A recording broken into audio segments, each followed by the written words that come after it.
What up? It's Goose Bargettum, and here we are in the beautiful country of Italy. I'm here for a family wedding. It's been busy, it's been fun, but I wanted to make some time to sit in front of this camera and talk to you, whoever you are. When I said I was going to make a podcast a week, I meant that. When I said it would come out every Monday, I meant that. But I'm a little late because I'm on vacation. But even when I'm on vacation, I'm going to still do this because this is what I love doing. So let's jump right into it. Last night I tried to do a recording. I wanted to show you the whole city. I was in this beautiful courtyard, but it was awkward. Way too many Italian people staring at me. Just let me talk to the camera. You never seen a dude talk to the camera? Don't make it bigger. Don't make it a big deal, okay? I'm not famous yet. Yeah. The moment since I've came here, or I guess whenever I travel, I try to observe the people and the places that I go. I try to understand who we are collectively as a species, as humans. So I pay attention. And I've been here for 5 days, and that's enough to conclude a few things. Some big, bold claims that are coming your way. First off, fashion. Let's talk about fashion.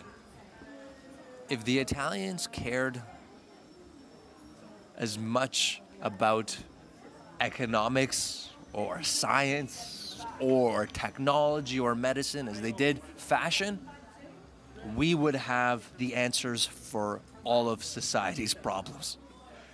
They take fashion to a whole new level. Italians must be the best dressed people in the whole world. I don't know if it's genetic. I don't know where this love for dress comes from, but it's ingrained in the culture. So much so that right now, I am underdressed. I've never seen so many pocket squares in my life. The last time I saw a pocket square was a wedding. These people just wear pocket squares to get gelato with the family. These people wear suits just to go for a walk. If you're wearing a suit to just go for a walk, what do you wear when it's a special occasion? I mean, and it's not just like they wear nice clothes. There is coordination, okay? I saw a family the other day. The kid was wearing a linen suit, and the dad's bow tie was matching the mom's jacket. That wasn't an accident. That took planning. They sat down Sunday morning, and they planned their outfits for their family walk. In North America, some people care about fashion, but most of us don't give a shit. In North America, clothes are just things that you wear so you're not naked. In Italy, clothes are an expression of who you are, your personality. It's more than just threads that keep you from being naked. It's expression. And I like it. If I've learned something, it's to dress well. It's hard to dress well when, you're on a budget, clothes are expensive, knives, clothes are expensive. But even then, you can buy a few nice things and dress well because it makes a difference. I don't know if these people are successful, but they look successful. They look great. And when you look great, you feel great. Yeah, Italy, they like fashion. They also know how to build cities, okay? Let me hand it to the Italians. Look at where we are sitting right now. We don't have anything like this in North America. In North America, we treat construction like a calculation. How do I get the most bang for my buck? We're not asking, hey, how can we make this as beautiful as we can? We're asking, how do I make the most money? We don't build nice things. We just build things that we can stuff the most amount of people in for the least amount of cheddar.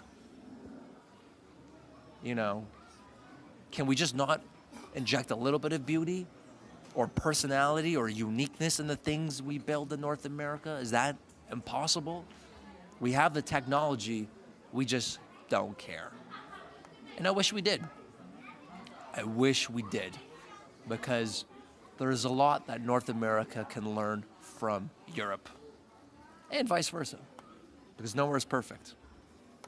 Except for France, maybe, because last night I was at a bachelor party and there was guests from all over the world. Germany, Iran, France, Canada, America. And I was working the crowd, you know. I was talking to everyone, trying to learn who they were, what they're doing, what they're about. And I met a dude from France. And he asked me, "Where are you from?" I'm like, "Oh, I'm from Canada." And he says, "Canada. I could never live in Canada." And I'm like, "Yo, what are you talking about?" He's like, "Oh, I worked a few months in Toronto. I didn't like it." I'm like, "What do you mean?" "In Paris, we start work at 10. We finish at 4. I said, "What? You start at 10 and you finish at 4? "Yes. And we take a 2-hour lunch." "So you work 4 hours a day?" "Yes. And we have 8-week vacation." You work 4 hours a day and you have an 8-week vacation? Dog, get me a yellow vest, because I'll start protesting in Canada right now. If that's how people are living in France and Goose Park Adams putting in 50 hours a week for 2 weeks off the year, I'm a protest. I'm gonna set a car on fire. How does, yeah. You know, the 40-hour a week work week is super outdated. I bet you that we could get the things we do in a week done in 30 hours, 25. Except nobody has the balls to say that because, well, it's scary to challenge the status quo. And then you're just scared that you'll get more work piled onto your plate. So we're kind of in this outdated model of work where we know that it really doesn't work. So, yeah. The new plan is move to France and live that Parisian 20 hours a week work-life balance. Because I've been at work for 6 months now, and I'm tired. You come home, you're tired. This guy, I come home, I have dinner with my friends at 10. Come back, watch a movie, drink some wine, go to bed at 2. What? You go to bed at 2 on a weeknight? That's unheard of. You can't go to bed at 2 when you gotta get up at 6. It's no life in North America. You don't gotta tell me. I'm living it. I am living it. It was also interesting, because I'm curious. I wanted to ask them about Chinese economics in their countries, because I live in Canada. China is doing so well economically that they're buying up all the real estate in Toronto and Vancouver and Canada's most expensive real estate markets. So I wanted to ask them, what's the Chinese money doing in France? He said, yes, they are buying everything. And I asked my friend in Germany, he's like, yep, they're buying all the patents. And I asked my friend in the Netherlands, I'm like, what's going on in the Netherlands? They're like, yep, they're buying all the baby powder. We can't even buy baby powder because China's buying it all. And I'm fascinated. I'm fascinated and I'm scared. Because right now, we don't know what the world will look like when China is the most powerful country in the world. Will they be nice? Will they be fair? Or will they take over? Nobody knows. But everyone is kind of on guard. kind of on guard. So yeah, the Chinese are taking over. I'm gonna brush up on my Mandarin. You know, try. I need to learn a few key Chinese words in Mandarin. You know, I am worthy. Please don't kill me. Because they are doing well. It's a little bit scary. What will happen in the next 25 years? Who knows? Back to Italy. So I don't really know too much about world history, but somebody was explaining to me at work that Sicily, where I'm staying, was conquered by the Arabs about 1,000 years ago. And that's kind of funny to me. When I heard that, I started thinking about history. The conquerors, the conquered. And I realized there is no really positive outcome to war. We can all agree war is bad, but the one thing war has done is it's been a huge ego check for the countries participating in war. Because at some point in history, every country, every race, every civilization has thought that they are the best.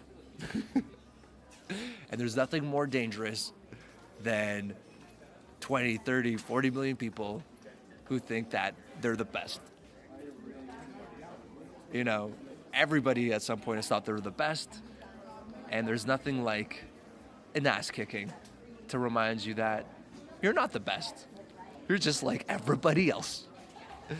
So, war is bad, but maybe we needed war because humans learn the hard way. And maybe that's a lesson that we needed to learn, that nobody is superior than anybody.